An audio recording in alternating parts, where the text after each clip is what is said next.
Tanuja big Boss Telugu చరిత్రలో రెండో మహిళా విన్నర్గా నిలుస్తుందని గట్టి ప్రచారం జరిగిన టైటిల్కు అడుగు దూరంలో నిలిచి రన్నరప్తో సరిపెట్టుకుంది. తనుజ కన్నడ అమ్మాయి అయినా ఫైనల్ వరకు గట్టి పోటీ ఇచ్చింది. ఓ దశలో బిగ్ బాస్ విన్నర్ తనూజే అంటే సోషల్ మీడియాలో గట్టి ప్రచారం కూడా జరిగింది. అయితే చివరి వారంలో అత్యధిక ఓటింగ్తో కళ్యాణ్ పడాల విన్నర్గా నిలిచాడు. ఇంతకీ తనూజ ఎవరు, ఆమె బ్యాక్గ్రౌండ్ ఏంటో తెలుసుకుందాం. తనూజ పూర్తి పేరు తనూజ గౌడ పుట్టస్వామి. ఆమె స్వస్థలం బెంగళూరు. మిడిల్ క్లాస్ ఫ్యామిలీ నేపథ్యం. నటనపై ఉన్న ఆసక్తితో 2013లో మొదట కన్నడ ఇండస్ట్రీలోకి అడుగు పెట్టింది తనూజ. సినిమాల్లో పెద్దగా అవకాశాలు రాకపోవడంతో బుల్లితెర వైపు అడుగులు వేసింది. కన్నడతో పాటు అందాల రాక్షసి సీరియల్తో తెలుగు బుల్లితెర ఆడియన్స్ను పలకరించింది.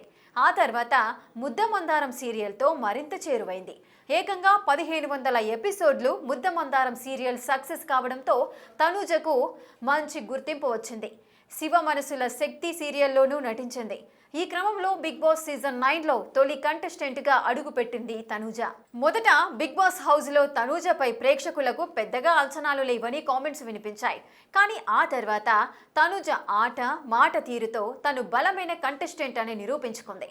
తనూజ తన అందంతో పాటు అభినయంతో ప్రేక్షకుల మనసు గెలుచుకుంది. ఇమాన్యుయల్ కళ్యాణ్తో చేసిన సరదా ప్రేక్షకులను ఆకట్టుకుంది. ఈ క్రమంలో బిగ్ బాస్ విన్నర్ తనూజే అంటూ సీజన్ ప్రారంభమైన కొద్ది రోజుల నుంచే గట్టి ప్రచారం జరిగింది. అనుకున్నట్లుగా తనూజ సీజన్ ఫైనల్ వరకు రాగలిగింది. హౌస్లో తనూజకు ఫేవర్గా నడుస్తుందంటూ కామెంట్స్ కూడా వినిపించాయి. ఇక Bigg Boss Telugu season 9 winner తనూజే అంటూ చివరి వీక్ వరకు కూడా ప్రచారం జరిగింది. బిగ్ బాస్ తెలుగు చరిత్రలో రెండో మహిళా విన్నర్ అంటూ కూడా కామెంట్స్ వినిపించాయి. అయితే ఓటింగ్లో మాత్రం కళ్యాణ్ పడాల విన్నర్ కావడంతో అందరి అంచనాలు తప్పాయి. దీంతో తనూజ రెండో స్థానంలో నిలిచింది. ఏదేమైనా తనూజ ఎలాంటి అంచనాలు లేకుండా హౌస్లో అడుగుపెట్టి రన్నరప్గా నిలవడంపై సోషల్ మీడియాలో ప్రశంసలు వెల్లువెత్తుతున్నాయి.